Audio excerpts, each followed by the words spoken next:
ધન્યવાદ। આજની સભામાં પંચમહાલની આ પવિત્ર ધરતી પર, ક્રાંતિકારી ધરતી પર અહીંયા મારી સાથે ઉપસ્થિત આમ આદમી પાર્ટીના યુવા અધ્યક્ષ એવા બ્રિજરાજભાઈ સોલંકી, વિદ્યાર્થીના યુવા નેતા આમ આદમી પાર્ટીના યુવા નેતા એવા યુવરાજસિંહ જાડેજા, પંચમહાલ જિલ્લાના આમ આદમી પાર્ટીના પ્રમુખ એવા પ્રવીણભાઈ રાઠવા, સાથે મુકેશભાઈ રાઠવા, સાથે મંચસ્થ ઉપસ્થિત તમામ આગેવાનો અને જેમણે આયોજન કર્યું છે એવા આપણા ગોપાલદાસ મહારાજ, જેમને આપણે ગૌતમદાસ મહારાજ તરીકે ઓળખીએ છીએ, એમના માટે પણ જોરદાર તાળીઓ પાડીએ।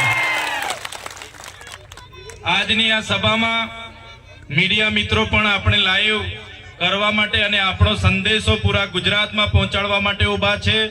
પોલીસ અધિકારીઓ પણ સવારથી જ ખડે પગે આ કાર્યક્રમને સરળતાથી રાય, કાયદો વ્યવસ્થા જળવાય એના માટે ઊભા છે, ત્યારે સૌ માટે એકવાર જોરદાર તાળીઓ પણ લે। સાથીઓ, હું મારી જાતને ભાગ્યશાળી માનું છું, હું ગૌરવશાળી માનું છું, કેમ કે આજે જે રૂપસિંહ નાયકના વંશજો છે, રવજી નાયકના વંશજો છે, આપણે અહીંયા બાબલિયા નાયકના વંશજો છે, તમામ ક્રાંતિકારી લોકોના વંશજો વચ્ચે આવીને હું મારું વક્તવ્ય આપું છું, ત્યારે આ અવસરમાં હું પોતાને પણ ખૂબ ભાગ્યશાળી માનું છું। સાથીઓ, દેશના ઇતિહાસમાં ભલે આપણા પૂર્વજોએ ક્રાંતિ કરી, એને દેશના ઇતિહાસમાં સ્થાન આપવામાં નથી આવ્યું।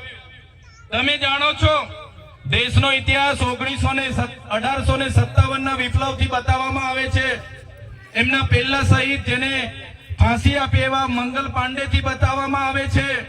સાથીઓ, આપણે જે ધરતી પર ઊભા છે એ ધરતીનો ઇતિહાસ એવો છે, અંગ્રેજો જ્યારે ગુજરાતને પોતાની સાથે લીધું, ગુજરાતમાં બ્રિટિશ શાસનની શરૂઆત થઈ, ત્યારે સૌથી પહેલા જો ગુજરાતમાં કોઈ ક્રાંતિ થઈ હોય તે પંચમહાલ જિલ્લામાં 1818 માં પહેલી ક્રાંતિ થઈ હતી।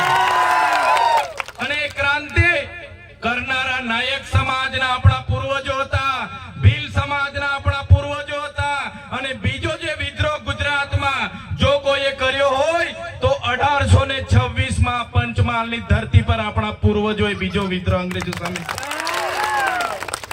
ત્યારે સાથીઓ, 1838 થી લઈને 1868 સુધીની ક્રાંતિ આ ધરતી પર કરનારા આપણા પૂર્વજો, નાયકો, ક્રાંતિવીરો, ભીલો ક્રાંતિવીરો એ આપણા પૂર્વજો હતા। આપણા બાપ દાદાઓ પણ હતા, આપણે ગરીબ હતા, એટલે આપણા ઇતિહાસને આજે આ સરકારો છુપાવી રહી છે। આપણો ઇતિહાસ એ ગૌરવશાળી હતો। આઝાદીના 78 વર્ષ પછી પણ આદિવાસીઓના ઇતિહાસને છુપાવવામાં આવે છે। સાથીઓ, તમે જાણ્યું હશે, 1838 માં રૂપસિંહ નાયકની આગેવાનીમાં આ ધરતી પરથી અંગ્રેજો સામે આંદોલન શરૂ થયા, અને એ આંદોલનને દબાવવા માટે 1839 માં બ્રિટિશ સામ્રાજ્યના કમિશનરની અહીંયા નિયુક્તિ થઈ। 1844 માં અહીંયા પોલિટિક્સ એડલ્ટની નિયુક્તિ થઈ, અને તમે બધા જાણો છો 1857 નો જે વિપ્લવ થયો, આ વિપ્લવમાં પણ આપણી ધરતીના રૂપસિંહભાઈ નાયક અને કેવળસિંહ નાયકની આગેવાનીમાં ખૂબ મોટો મહાસંગ્રામ થયો, અને આ વિસ્તારમાં આપણા આદિવાસી પૂર્વજોએ અંગ્રેજોને પણ ઘૂસવા નથી દીધા। એ સંગ્રામમાં 33 વર્ષ સુધી આપણા લોકોએ સામે લડાઈ આપી, તીરકામઠા સહિત લડાઈ આપી। સામે ગોળા હતા, બારૂદ હતી, સામે ગોલીઓ હતી, બંદૂકો હતી, તોપના મોટા મોટા ઘોડા હતા, ઘોડેસવારી હતી, છતાં પણ આ વિસ્તારમાં અંગ્રેજોને હંપાવવા વાળા જો કોઈ હોય તો એ આપણા પૂર્વજો હતા। સાથીઓ, તમે જાણો છો ઇતિહાસને, રૂપસિંહ નાયકની આગેવાનીમાં 30 વર્ષ સુધી આ વિસ્તારમાં અંગ્રેજો સામે લડત ચાલી। તમને ખબર છે, 1868 માં જ્યારે જાન્યુઆરીમાં રૂપસિંહ નાયક અને જોરિયા પરમેશ્વર જેમની આગેવાનીમાં 1868 માં અહીંયા યુદ્ધ થયું, અંગ્રેજોની લશ્કર અને અહીંના સ્થાનિક રજવાડાના લશ્કર સામે યુદ્ધ છેડ્યું. આપણે બધાને ખબર છે 14 ફેબ્રુઆરીના રોજ આ વિસ્તારને સ્વતંત્ર રાજ્ય જાહેર કરવામાં આવ્યું. 1868 ની 14 ફેબ્રુઆરી આદિવાસીઓનું સ્વાયત્ત રાજ અહીંયા જાહેર થયું. ત્યારબાદ 16 ફેબ્રુઆરીના રોજ બ્રિટિશ લશ્કર અહીંના દેશી રજવાડાઓ અને કેટલાક દાહોદમાં સ્થપાયેલી ભીલ પલટનને સાથે રાખીને વધેડ ગામમાં આક્રમણ થયું. વધેડ ગામમાં આક્રમણ થયું. આપણા નાયક ક્રાંતિકારીઓએ, આપણા ભીલ ક્રાંતિકારીઓએ પછી પણ 1 મહિના સુધી અંગ્રેજી શાસન સામે લડત આપી. 1 મહિના સુધી અંગ્રેજી શાસનને હંપાવી અને છેલ્લે 15મી માર્ચ 1868 ના રોજ આપણા ક્રાંતિકારી લોકોને પકડી લેવામાં આવ્યા અને એ લોકોને જાંબુઘોડા નારુકોટમાં લઈ જવામાં આવ્યા.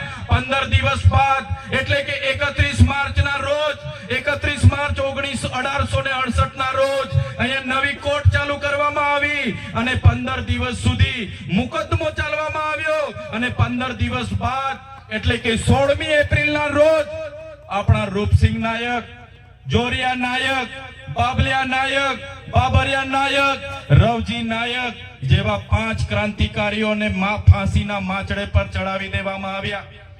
સાથીઓ, ઇતિહાસ તો ત્યાં સુધી કહે છે જ્યારે આપણા 5 યોદ્ધાઓને એકી સાથે ફાંસીના માંચડા પર જાંબુઘોડા અને નારુકોટમાં ચડાવવામાં આવ્યા. તે દિવસે ફાંસીનો માંચડો પણ તૂટી ગયો હતો.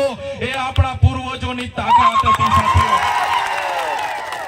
5 લોકોને ફાંસીના માંચડા પર ચડાવી દીધા અને ભૈજી બારિયા એમની સાથે 42 જણોને આજીવન સજા ફરમાવવામાં આવી. ત્યારે સાથીઓ, મને ગર્વ થાય છે કે તમારા ગામોમાં જે ક્રાંતિ થઈ, જળ જંગલ જમીનના અધિકારોની ક્રાંતિ થઈ, સ્વતંત્ર સેનાનીઓની ક્રાંતિ થઈ, સ્વતંત્રતા માટે ક્રાંતિ થઈ, ત્યારે મારી સામે આ ધરતી પર એમના પૂર્વજોના, એમના ઇતિહાસના વંશજો મારી સામે ઊભા છે. તો આ ચૈતર વસાવા તમને બધાને હું નમન કરું છું. ત્યારે સાથીઓ, આજે તમે જોયું હશે આ જંગલ ખાતાવાળા આપણા વિસ્તારોમાં આવે છે અને આપણને કહે છે કે ભાઈ આ જંગલ ખાલી કરો, આ જંગલ ખાતાની જમીન છે. હમણાં પડલિયામાં આપણી એક બેનનું ઘર તોડી નાખવામાં આવ્યું. આપણા લોકોને લાઠીચાર્જ કરવામાં આવ્યો, ટીયર ગેસ છોડવામાં આવ્યા, 50 રાઉન્ડ ફાયરિંગ કરવામાં આવ્યું. ત્યારે આ સરકારોને કહેવા માંગુ છું, અમારા પૂર્વજો અંગ્રેજો સામે પણ ઝૂક્યા નથી. એ ગોરા અંગ્રેજોને પણ અમે હરાવી દીધા છે. ત્યારે આ આદિવાસી સમાજ એવો છે કે ગોરા અંગ્રેજોને પણ અહીંયાથી ભાગવું પડ્યું હતું. ત્યારે તમારા જેવા કાળા અંગ્રેજોને પણ અમે ભગાડી દઈશું. ત્યારે જંગલ ખાતાને કહેવા માંગીએ છે, તમારો જંગલ ખાતાનો કાયદો 1864 માં અંગ્રેજોએ બનાવ્યો હતો. તેની સામે પણ રૂપસિંહ નાયક અને અહીંના ભીલો લડ્યા હતા અને તમારું જંગલ ખાતું 1927 માં બનાવવામાં આવ્યું છે. અને આ આદિવાસી હજારો વર્ષથી આ જંગલોમાં રહે છે. આ જંગલ આદિવાસીઓ બનાવ્યું છે. આ જંગલ અને આદિવાસી તમારા ખાતા પહેલા પણ છે. આ જંગલ અને આદિવાસી સરકારથી પણ પહેલા અહીંયા આવેલા છે. ત્યારે મારા આદિવાસી સમાજને અહીંયા હેરાન કરવાની કોશિશ કરશો, અમારી જળ જંગલ અને જમીન છીનવવાની કોશિશ કરશો તો તીર કામઠા અને ભાલા અને પાલિયાને ધારા અહીંયા લઈને તીર કામઠા ચાલશે અહીંયા. અમે કોઈને છોડીશું નહીં. અમે આદિવાસી સંવિધાનમાં માનીએ છીએ, સમાજમાં માનીએ છીએ. અમે આદિવાસી પ્રકૃતિ સાથે, જંગલ સાથે, નદીને માતા માનવા વાળા છે, સૂર્ય અને ચંદ્રને દેવ માનવા વાળા છે. અને અમારા જ આદિવાસીઓને તમે અમારી પ્રકૃતિ, અમારી સંસ્કૃતિ, અમારા સમાજ, અમારા ગામ, અમારા જંગલથી છીનબીન કરવાની વાત કરશો, અમારી જમીનો છીનવવાની વાત કરશો તો આવનારા દિવસોમાં આ વિસ્તારમાં પણ અમે આર પારની લડાઈ કરવા માટે તૈયાર છીએ. ત્યારે સાથીઓ, જોઈ લો તમે, એક પ્રકારનો આપણો બિરસા મુંડા ભગવાનનો ઇતિહાસ છે. રૂપસિંહ નાયકની જેમ આપણા ગુરુ ગોવિંદજીનો ઇતિહાસ છે. એ જ પ્રકારે આપણે ખાજ્યા નાયક, એ જ પ્રકારે ટાટિયા મામા ભીલ આપણા અંગ્રેજો સામે લડ્યા. દેશને જ્યારે આઝાદી મળી, આપણને હતું કે લોકશાહીમાં આપણને બધાને સમાનતામાં લાવશે, આપણો વિકાસ થશે, આપણી જમીનોને સિંચાઈનું પાણી મળશે, આપણા બાળકોને શિક્ષણ મળશે,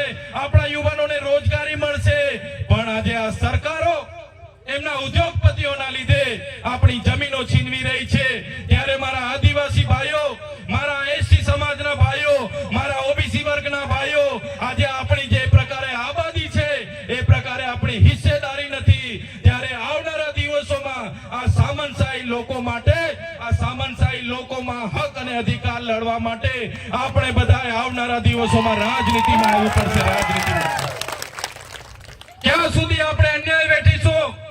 આઝાદીના 78 વર્ષ થયા, સરકાર એક બાજુ અમૃત મહોત્સવ કાઢે છે, વિકાસ પર્વની ઉજવણી થાય છે, વિકાસ મહોત્સવો ચાલે છે, આ ઉત્સવોમાં કરોડો ને અબજો રૂપિયાના એમના તાઇફાઓ થાય છે. આજે અમારા બાળકો માટે શિક્ષણ નથી, આજે અમારા બાળકો સિકલ સેલથી પીડાય છે, કુપોષણથી પીડાય છે, આજે પીવાના પાણી માટે અમારી બહેનોને વલખા મારવા પડે છે, અહીંયા રોડ માટે આંદોલનો થાય છે, આ વિસ્તારની જમીનોના સિંચાઈના પાણી માટે આંદોલનો થાય છે.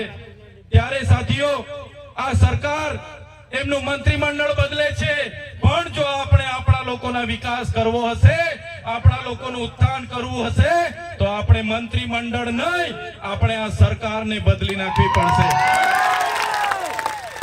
આજે આ સરકાર નામો બદલવામાં માહિર છે, સારા સારા નામો ગોતી લાવે છે. શરૂઆતમાં લોકોએ કીધું કે જ્ઞાન સહાય અમે મૂકીશું. જ્ઞાન સહાય એટલે કોણ? 11 મહિનાનો કરાર પર કર્મચારી. અગ્નિવીર મૂકીશું. અગ્નિવીર એટલે કોણ? બોર્ડર પર 4 વર્ષની નોકરી કરનારો આપણો યુવાન. એ જ પ્રકારે એક પેડ માં કે નામ, આપણને એક પેડ માં કે નામ કરાવીને વૃક્ષો રોપાવે અને આખાને આખા જંગલો એમના અદાણીને અંબાણીને આપે. ત્યારે આપણને રોજગારીની વાત કરી, અને આજે આપણે રોજગાર માંગીએ ત્યારે આત્મનિર્ભર ભારતની વાત કરે, ત્યારે સાથીઓ હવે જાગી જવાની જરૂર છે. 2014માં જ્યારે લોકસભાની ચૂંટણી હતી, અબ કી બાર મોદી સરકારના નારા સાથે લોકો આપણી વચ્ચે આવ્યા. આપણને કીધું કે આતંકવાદ ખતમ થઈ જશે, આપણને કીધું ભ્રષ્ટાચાર ખતમ થઈ જશે, ખેડૂતોની આવક ડબલ થઈ જશે, બધાને ન્યાય મળી જશે, બધાના ખાતામાં 15 લાખ રૂપિયા આવશે.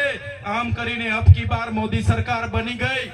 બાદમાં 2019માં પાછા આવ્યા, એમણે કીધું फिर से एक बार मोदी सरकार, फिर से एक बार मोदी सरकार, फिर से एक बार मोदी सरकार. ત્યારે આપણને હતું કે ફરી એકવાર મોદી સરકાર લઈને આવી, આપણે આપણો બધાનો ઉદ્ધાર થશે, 2 કરોડ રોજગારી મળશે, 15 લાખ રૂપિયા આપણા ખાતામાં આવશે, અને એ ફિર સે એક બાર મોદી સરકાર બની ગઈ. સાથીઓ, આપણે ફરી 2024માં એ લોકો આપણી વચ્ચે આવ્યા. અબ કી બાર 400 પાર, અબ કી બાર 400 પાર, અબ કી બાર 400 પાર, અને અબ કી બાર 400 પાર થઈને ત્રીજી વાર પણ મોદી સરકાર આવી. શું તમને લાગે છે આતંકવાદ ખતમ થઈ ગયો? શું લાગે છે આતંકવાદ ખતમ થઈ ગયો? શું ભ્રષ્ટાચાર ખતમ થઈ ગયો? પાકિસ્તાનના ઘરમાં ઘૂસીને આતંકવાદીઓને મારી નાખ્યા, ચીનના લોકોને લાલ આંખ બતાવી, તમારા ખાતામાં 15 લાખ આવી ગયા. બસ આ જૂઠા વાયદાઓ, ખોખલા વાયદાઓ કરીને રાજ સત્તામાં આવેલી આ સરકાર હવે આપણને કહે છે કે 2047માં વિકસિત ભારત બતાવીશું. 2047માં વિકસિત ભારત બનાવવાની આજેથી વાત કરે છે. 2047માં તમે પણ હસો કે નહીં હસો, અમે પણ હસો કે નહીં હસો, પણ 2047ની અમે રાહ નથી જોવાના. 2027માં તમારી સરકાર બદલી જવાની. આ નામો બદલવામાં માહિર આ ભાજપની સરકાર મનરેગા યોજનાનું આખું નામ બદલી નાખ્યું. ત્યારે આ ભાજપની સરકારને કહેવા માંગુ છું, મનરેગા યોજનાનું નામ બદલવાથી તમારા કૌભાંડો દબાઈ નથી જવાના, તમારા પાપ ઢકાઈ નથી જવાના. તમે મનરેગાનું નામ બદલો કે મનરેગાનું કંઈ પણ કરો, પણ તમારા નેતાઓએ કરેલા કૌભાંડ અમે ક્યારે ભૂલવાના નથી. એનો જવાબ આ તાલુકા જિલ્લામાં અમે આપવાના છે. ત્યારે મનરેગામાં કૌભાંડ થયા, નલ સે જલમાં કૌભાંડ થયા, જાતિના દાખલાઓમાં કૌભાંડ થયા, 73 એની જમીનોમાં કૌભાંડ થયા. ત્યારે આ કૌભાંડોનો બદલો હવે તાલુકા જિલ્લામાં લેવાનો છે. સાથીઓ, તાલુકા જિલ્લા પંચાયતની ચૂંટણી આવે છે. મારે યુવા